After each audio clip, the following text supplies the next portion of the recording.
तो आज कुछ खास बात आपको बताने वाला हूँ। YouTube में जो भी देख रहे हो विशेष करके सुनो, इसको आगे से आगे आज की बात को आप हर एक तक पहुँचाने की कोशिश करना बहुत जरूरी बात है, क्योंकि समाज में कई भ्रम फैल गए हैं। श्राद्ध को लेके, पूजा को लेके, भक्ति को लेके भ्रम फैला हुआ है और कई प्रकार के भ्रम के कारण अनिष्ट हो रहा है।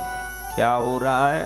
अनिष्ट हो रहा है। कई प्रकार के उत्पात मच रहे हैं। उसके लिए आज का ये कार्यक्रम बहुत ही फायदाकारी होने वाला। सबसे पहले तो ये बात पूछते हैं कई लोग मुझे कि गुरुदेव, हमारे पूर्वजों के दिन पर हमको कहाँ जाके पूजा करनी चाहिए? भारत में कितनी जगह है भाई पूजा पाठ करने। हमारे पूर्वजों के दिन आ जाएं, जिनको दिन मालूम है वो उन तिथियों में जाके पूजा करते हैं, उन दिनों में जाते हैं।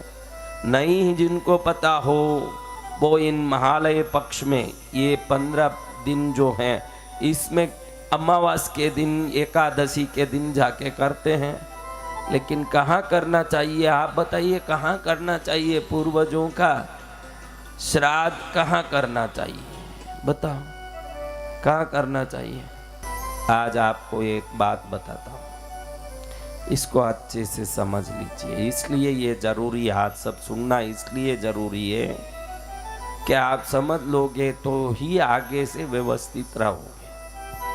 पूजा हो, जो देवताओं की पूजा करते हैं ना, पूजा, यज्ञ हो, तर्पण, श्राद्ध हो, विशेष अवसरों पर, बहुत ही विशेष, यानी अब हमारे दादाजी परदादाजी का देहावसान हो गया, उनका अस्थि विसर्जन करके, उनका तर्पण करके पूजा करनी है, या विशेष रूप से कभी विशेष पूजा करनी है, तो ही नदी किनारे ऐसे कोई विशेष जगह पर करना। शास्त्र कहता है कि पूजा करो, हवन करो, श्राद्ध तिथि तर्पण करो, तो उस जगह करना जहां छत हो। क्या होना? छत होना। आज समझ लो ये बात। आप कहीं भी यज्ञ करते हो, खुले में बैठ के कर रहे हो तो वो यज्ञ कभी फल नहीं देगा। समझ रहे हो?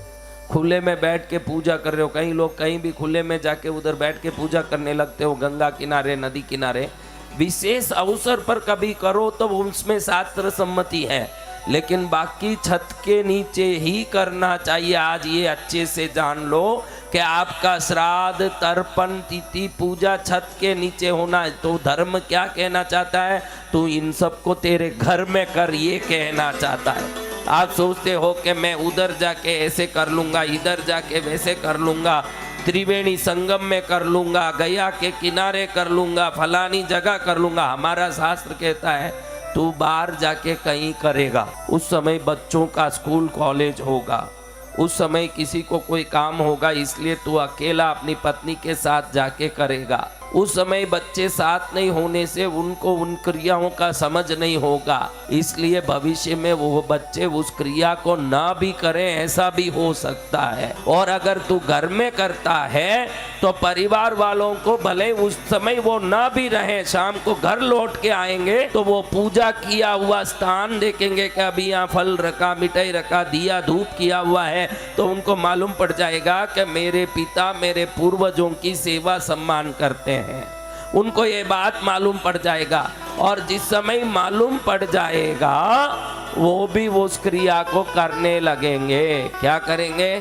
तो हमारा धर्मशास्त्र कहता है कि आवश्यकता बहुत हुई, कभी हमको मन में लगा कि मेरे पूर्वजों का विशेष पूजा करनी है, विशेष आराधना करनी है, उस समय गया में गए, काशी गए, गंगा गए कि किनारे गए, उधर पूजा कराया, तर्पण तिथि श्राद्ध की, वो अलग बात।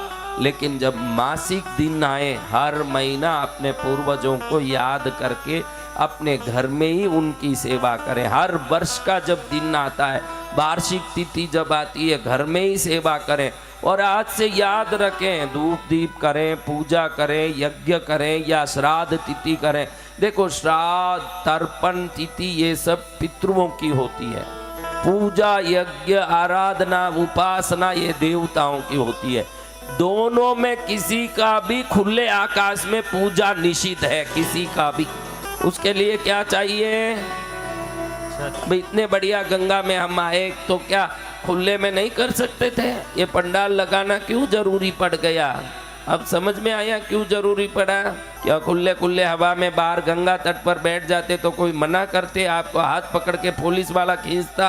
तो फिर किस लिए देवता खींच रहे हैं कि चलो छत के नीचे बैठो। जब आप छत के नीचे बैठ के कोई भी कर्म करोगे तो वो कर्म शास्त्र योग्य बन के आपको पूर्ण फल देने वाला बनेगा। किसी भी कर्म को कैसे करना महाराज?